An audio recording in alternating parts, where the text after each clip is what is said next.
પરંતુ આપણી આ સંસ્કૃતિ અને વિદેશની સંસ્કૃતિમાં ફેર કેટલો ખબર છે? આપણી સંસ્કૃતિ એટલે તમારે મારે ઘરને આંગણે મહેમાન આવે ને તો આપણે લોકગીતની અંદર સરસ મજાના ગીતો છે કે તારા આંગણિયા પૂછીને કોઈ આવે તો આવકારો મીઠો આપજે. અને વિદેશની સંસ્કૃતિની અંદર તમે હિન્દી ગીતોની અંદર સાંભળ્યું છે, મેરે અંગને મેં તુમારા ક્યાં કામ હે. જે માણસ મહેમાન ન વાંચવી કે ભલામણ એ આવો પ્રસંગ ઉકેલી શકે ન ઉકેલી શકે. આ પ્રસંગ એ વ્યક્તિ ઉકેલી શકે કે જેના હૃદયની અંદર મહેમાન એટલે ભગવાન જેવા હોય. તમને અખંડ સૌભાગ્યવતી રાખે, તમને ઈશ્વરનો આયખું મળે, તમને ઈશ્વરના આશીર્વાદ મળે અને તમારા થકી પરિવાર અને પરિવાર થકી તમે હંમેશા કાયમને માટે ઉજળા રહ્યો. કારણ કે 2 દિવસ પછી આગળ પાછળના નામ, સરનામા, તારીખ, તિથિ, વાર, પરિવાર, કુળ, ગોત્ર ઘણું બધું બદલાઈ જવાનું છે. પણ આ બદલાયેલા સમયની વચ્ચે જ્યારે તમને ખાસ કરીને અમે મળવા માટે, કારણ કે દીકરી સ્વરૂપમાં જોઈ લેજો, આજે આવતીકાલથી કોઈના પત્ની થઈ જશે, આવતીકાલથી આજે આપણો દીકરો છે ને આવતીકાલથી કોઈના જમાઈ થઈ જશે, હે ને? આજે દીકરાને જોઈ લેવાનો છેલ્લો અવસર છે. આજે આપણે લાડકડી જે દીકરી છે ને એને જોઈ લેવાનો તમારો છેલ્લો અવસર છે. આવતીકાલથી એના આગળ પાછળના નામ છે ને એ બદલાઈ જશે. આજ સુધીમાં પ્રતિકભાઈનું નામ કોઈની પાછળ નહોતું લાગતું, હવેથી પ્રતિકભાઈનું નામ છે ને કોઈની પાછળ લાગશે. પણ મહત્વની વાત તો એ છે કે ભાઈના લગ્ન તો છે જ, પણ એની સાથે સાથે જ્યારે બેનના લગ્ન છે ને ત્યારે કન્યાદાનની બહુ મજાની વાત આવતી હોય. અને કન્યાદાનની સાથે સંસ્કારદાન આવો શબ્દ આપણે લીધો છે. તો એની અંદર કઈ બાબત છે ને એને સમાવી શકાય, આ વાત મારે અહીંયા માધ્યમથી કરવી છે. હંમેશા આપણે એવું કહેતા હોઈએ કે દુનિયાની અંદર સ્ત્રી છે ને એને સહન કરવાનું વધારે આવે, એનામાં સર્જન શક્તિ છે. ભગવાન એવું કહે કે હું જ્યાં નથી પહોંચી શકતો ત્યાં હું સ્ત્રીનું સર્જન કરું છું. પણ હમણાં 2-4 દિવસ પહેલા પુરુષ દિવસ ગયો. 8મી માર્ચ એટલે આપણે સ્ત્રી દિવસ તરીકે ઓળખીએ, મહિલા દિવસ તરીકે ઓળખાય. પણ 2-4 દિવસ પહેલા પુરુષ દિવસ પણ ગયો. તમારા ધ્યાને નહીં હોય ને એ વસ્તુ. અને પુરુષોને ઘણી વખત એવું થાય કાળો કમાઈ અમે, સંબંધ અમે બાંધીએ, બધા ઠેકાણા અમારે ગોતવાના, આ મંડપની, જમણવારની, લાઇટિંગની, આ તમારી બધાની વ્યવસ્થા બધી અમારે કરવાની. છતાંય ભગવાન એમ કેમ એવું કે હું જ્યાં પહોંચી નથી શકતો ત્યાં એટલા માટે મેં સ્ત્રીનું સર્જન કર્યું છે. સમજો, અહીંયાથી મારે જે પણ બેટા વાત કહેવાની છે ને એક વાત બહુ સાંભળતી. કારણ કે ઘણી વખત એવું થાય કે બાપ તરીકે અમુક વાત તમને કહી ન શકે, મમ્મી તરીકે અમુક વાતમાં તમને મર્યાદા નડે એટલે તમને કહી ન શકે, કાકા તરીકે હંમેશા તમે લાડકા રહ્યા હોય એટલે તમને નહીં કહી શકે, દાદાને તો હંમેશા તમે લાડકા રહ્યા હોય એટલે એ નહીં કહી શકે. જે વાતો તમને કદાચ શિખામણના ભાથારૂપી કોઈ કહી ન શકે ને એ વાતો મારે અહીંયાથી આપણે કહેવાની છે. કારણ કે ઉંમર જ્યારે આપણી નાની હોય અને જ્યારે સગપણ થઈ જતા હોય ને ત્યારે પરિવારની હાએ હામાં આપણે હા કરી હોય. મમ્મીની સાડી આપણે પહેરી લઈએ અરીસામાં જોઈએ ને પછી મમ્મીનો જૂનો ફોટો ને આપણો ફોટો સરખાવીએ ને તેમ લાગે હાવ મમ્મી જેવી જ લાગુ છું, જેવી મારી મમ્મી હતી ને મારી ઉંમરની હું એવડી જ લાગુ છું. પણ બેટા એટલું ચોક્કસ મારે કેવું છે કે મમ્મી 18 વર્ષની હતી, એનામાં જે સમજણ હતી, એનામાં જે જતું કરવાની ભાવના હતી, એનામાં જે સહન શક્તિ હતી ને એ આજે આપણામાં 18 વર્ષની ઉંમરમાં ઘટે છે. સાડી તો એના એ જ છે, ચહેરો કદાચ એનો એ છે, પણ એનામાં જે તે સમયે સમજણ હતી. અને લગભગ અહીંયા મારા બહેનો બેઠા છે ને એને ખબર હશે કે 3જું 4થું વધીને 5મું ભણતા હશો ને ત્યાં તમારા ઘરની અંદર બપોરનું ભાત લઈને જવાનું હોય ને વાડીએ તો એ જવાબદારી તમારામાં આવી ગઈ. એટલે તમે 5મું 6ઠું ભણતા હતા ને ત્યારે તમને રોટલા ઘડતા આવડતા હતા. પણ અત્યારે અમારે 15-17 વર્ષની ઉંમર જોઈએ રોટલા ઘડવા માટે, એમને ન ઘડાય. પણ વાત મારે કરવી છે અહીંયાથી જેટલા પ્રસંગો કહેવાય છે બધા સત્ય કહેવાય છે. સત્ય હશે ને તો તમારા હૃદયને એમ થશે કે નહીં બેન બોલે છે ને આપણે ઉતારવા જેવું ખરું. બાકી વાતાવરણ કેવું છે? વાતાવરણ કેવું છે અત્યારે? ઠંડુ. ને આપણે ગુજરાતી શું કહીએ? ટાઢોડું. આ ટાઢોડામાં ઉપરથી જાય ને એના માટે મેં સુરતથી અહીં ધક્કો આપની વચ્ચે નથી ખાધો. પણ હું એવું માનું છું કે મારો ફેરો સફળ થવો જોઈએ. મહત્વની વાત તો એ કરવી છે કે સૌથી પહેલા એક વખત માણસને અને ભગવાનને એક સંવાદ થયો. ભગવાને એવું પૂછ્યું કે આ દુનિયાની અંદર, દુનિયા ઉપર જેટલી પણ વસ્તુઓ છે એમાંથી સૌથી વધારે શક્તિશાળી શું છે?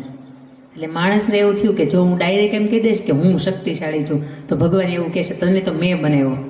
એટલે માણસે વિચાર્યું, માણસે એવું કીધું કે સ્ટીલ છે ને, સ્ટીલ એ સૌથી વધારે શક્તિશાળી છે. એટલે ભગવાને કીધું બરોબર છે, પણ આગ છે ને, આગ એ સ્ટીલને ઓગાળી નાખે. માણસ કે બરોબર છે, તો તમે એમ કહો છો આગ ઓગાળી નાખે તો આગ સૌથી વધારે શક્તિશાળી છે. ભગવાન એવું કહે છે કે વરસાદ આવે ને, પાણી હોય ને એ તો આગને ઓલવી દે. કઈ વાંધો નહીં ભગવાન, વરસાદ છે, પાણી છે એ વધારે શક્તિશાળી છે. સૂર્યનારાયણનો તાપ છે એ પાણીને સૂકવી દે. કઈ વાંધો નહીં ભગવાન, તમે બનાવેલા સૂર્યનારાયણ એ સૌથી વધારે શક્તિશાળી છે. ભગવાન એવું કહે છે કે નાનકડું એવું વાદળું આડું આવે ને તો સૂર્યનારાયણને ઢાંકી દે. તમે સાપુતારા બાજુ હિલ સ્ટેશનમાં જાઓ તો તમને ખબર પડે ગમે એવો. અને તમને ત્યાં સુધી મહાભારત કાળ તમે ખોલો ને તો એની અંદર સરસ મજાનું યુદ્ધ ચાલતું હતું ને, પાંડવોનું કૌરવોનું ધર્મનું યુદ્ધ. એની અંદર પણ ચાલુ યુદ્ધની અંદર કૃષ્ણ ભગવાન લીલા કરે છે અને એક વાદળ છે ને આડું લઈ આવે છે અને બધાને એમ થયું દિવસ આથમી ગયો અને શંખ ફૂંકાઈ ગયો. વાદળું એક નાનું એવું છે, એ આડું આવી છે ને તો સૂર્યનારાયણ છે ને એને ઢાંકી દે. વાદળું છે ને સૌથી વધારે શક્તિશાળી. માણસ એવું કહે છે કે વાદળ છે ને સૌથી વધારે શક્તિશાળી છે. એક પવન જોરદારનો ફૂંકાય તો એ વાદળને હતું ને ક્યાંનું ક્યાં મૂક્યા, આ ઠળિયામાંથી ક્યાંય મહુવા સુધી મૂક્યા. સૌથી વધારે શક્તિશાળી કોણ? તો કે પવન છે.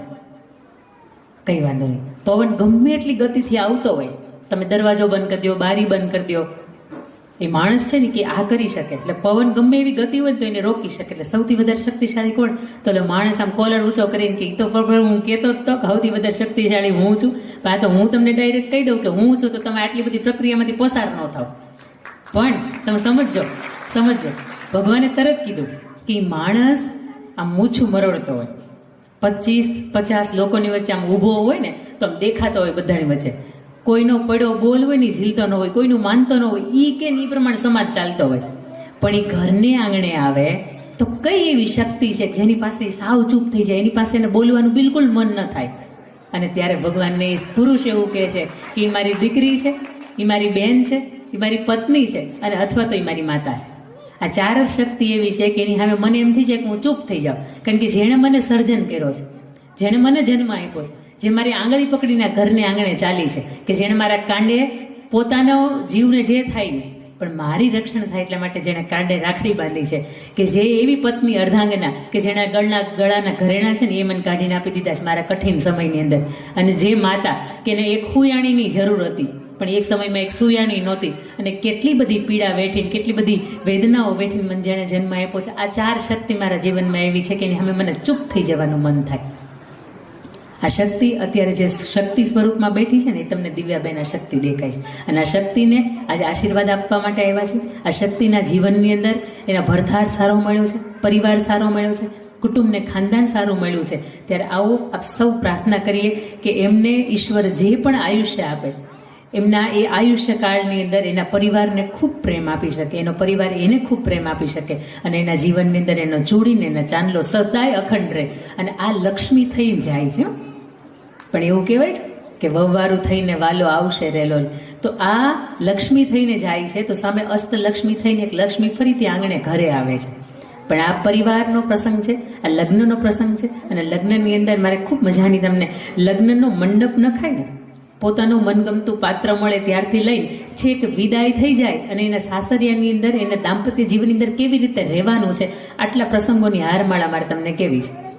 એટલે પ્રસંગની શરૂઆત મારે સૌથી પહેલાં તો એ કરવી છે કે મનગમતું પાત્ર મળી જાય, મનગમતું સગપણ થઈ જાય, મનગમતું ઠેકાણું થઈ જાય, પોતાને ગમતું હોય, પરિવારને ગમતું હોય, અને બધાની વચ્ચે એક હા થઈ જાય. પછી એક સરસ મજાની એક તારીખ ને તિથિ નક્કી થાય, એક વાર નક્કી થાય. અને એ વાર નક્કી થાય એટલે એ સમયમાં એના ચાંદલા અને સગપણ નક્કી થાય. સૌથી પહેલા તો ચાંદલો ચુંદડી આપણે ઓઢાડીએ. દીકરી આજ સુધી એની બેનપણીઓ સાથે નદીઓમાં નાહવા જતી હતી, પહાડ કૂદવા જતી હતી, ખેતરે આંબલી વીણવા જતી હતી, બોર વીણવા જતી હતી, એ પાંચિકા રમતી હતી, આંબલિયા રમતી હતી. પણ જેવી એની માથે સગપણની ચુંદડી ઓઢાડાય છે પછી એનામાં મર્યાદા નામનું તત્વ આવી જાય. પછી એને એક વખત આમ કૂદવું હોય ને તો એને વિચાર આવે કે નહીં, મારાથી કૂદાય નહીં, કારણ કે હવે મારી સાથે બે પરિવારની આબરૂ જોડાયેલી છે.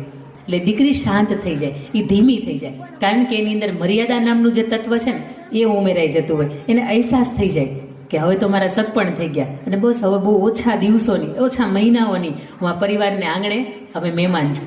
ભાઈ બહેનના પ્રસંગોની અંદર બેણે હંમેશા જતું કર્યું હશે, સાચી વાત. ક્યારેક ચોકલેટ એ લઈ આવી હોય, આપણે આપણા ભાગની ખાઈ જઈએ અને એનામાંથી આપણે અડધી લઈ લઈએ, હજી આપતી જાય. કારણ કે એ જ્યારે માંડવો પોખીને જાય ને ત્યારે 10 આંગળીઓના થાપા દેતી જાય ને કહેતી જાય કે ભવિષ્યમાં કદાચ ભાઈઓ ભાગલા પાડવા પડે ને તેથી મારે સહી લેવા નહીં આવતો, આજથી બધું યા તારું.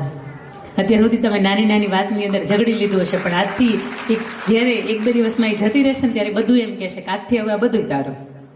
પણ વાત હું કરું છું ત્યારે કે એને અહેસાસ થઈ જાય બસ હવે હું થોડા દિવસોની, થોડા મહિનાઓની હવે અહીંયા મહેમાન છું.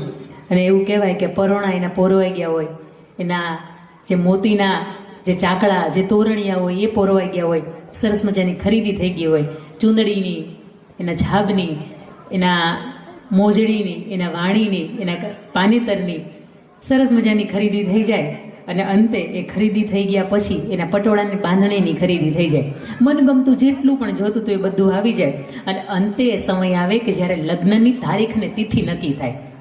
એ સમયની અંદર સૌથી પહેલું કામ આખું પરિવાર ભેગો થાય, આખું કુટુંબ ભેગું થાય અને કુટુંબના 5 વડવાઓ ભેગા થઈને કંકોત્રી લખવાનું કામ કરે.